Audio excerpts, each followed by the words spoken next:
बिस्मिल्लाहिर्रहमानिर्रहीम। Dear students, अस्सलाम वालेकुम। नवीद साबरी हियर। 28 अक्टूबर 2022 को जो क्वेश्चंस व्हाट्सएप ग्रुप में शेयर किए गए उनकी discussion. Question number 1, although the police have searched a lot, the thieves are still at large. At large idiom है। आज की जो हमारी डिस्कशन है वो ईडियम्स के यूज़ पे है।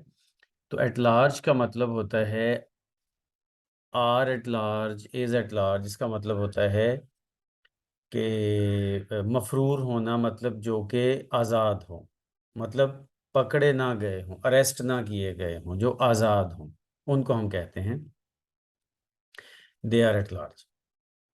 अच्छा, अब इसमें देखने की बात यह है कि ये दो इडियम्स हैं। अगर सिर्फ एट लार्ज हो तो इसका मतलब होता है ओवरऑल, मजमूई तौर पर। और अगर बी एट लार्ज हो, यानी कि is at large, are at large, was at large, इस तरह से, तो फिर इसका मतलब होता है मफरूर, यानी कि जो पकड़ा ना गया हो, जो आज़ाद हो। तो इसलिए यहाँ पे एट लार्ज आएगा। Question number 2, Jabbar has been basking in sunshine since he finish the exam. देखिए, बास्किंग इन सनशाइन का मतलब होता है इंजॉय करना, मज़े करना, ज़िंदगी को हंसी खेल में गुजारना।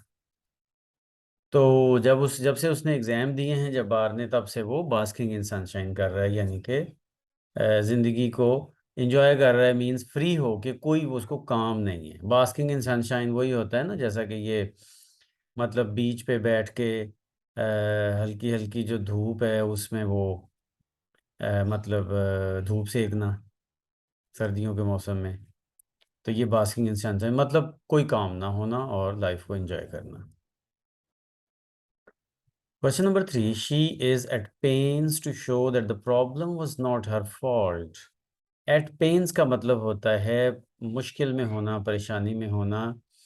मतलब वो ये शो करने में बहुत ज़्यादा प्रॉब्लम में थी, ये बताने के लिए मतलब वो बहुत ज़्यादा मतलब टेंशन में थी कि जब उसको ये शो करना पड़ा कि वो प्रॉब्लम जो हुई है वो उसकी वजह से नहीं हुई, उसकी गलती की वजह से नहीं हुई। क्वेश्चन नंबर 4 पे चलते हैं। The rescue teams were forced to bell the cat by crossing the swollen river. यहाँ पे बेलिंग की बजाय अगर बेल हो तो वो ज़्यादा बेहतर है, क्योंकि यहाँ पे सेंटेंस में फिट होने के लिए बेल होना चाहिए। तो टू बेल द कैट का मतलब है कोई भी मुश्किल फरीज़ा सर अंजाम देना, कोई मुश्किल काम करना जो जिम्मे लग जाए और वो करना पड़े। आगे है जी question number 5, please start with your story. I am all ears. आप अपनी कहानी शुरू करें। I am all ears. All ears का मतलब है कि मैं मुकम्मल तौर पर सुन रहा हूँ। ऑल ईयर्स उर्दू में एक इडियम होता है हमतन गोश होना। हमतन गोश होना यानी कि पूरी तवज्जो से सुनना, इसको कहते हैं ऑल ईयर्स। आज के लिए इतना ही। सी यू टुमारो।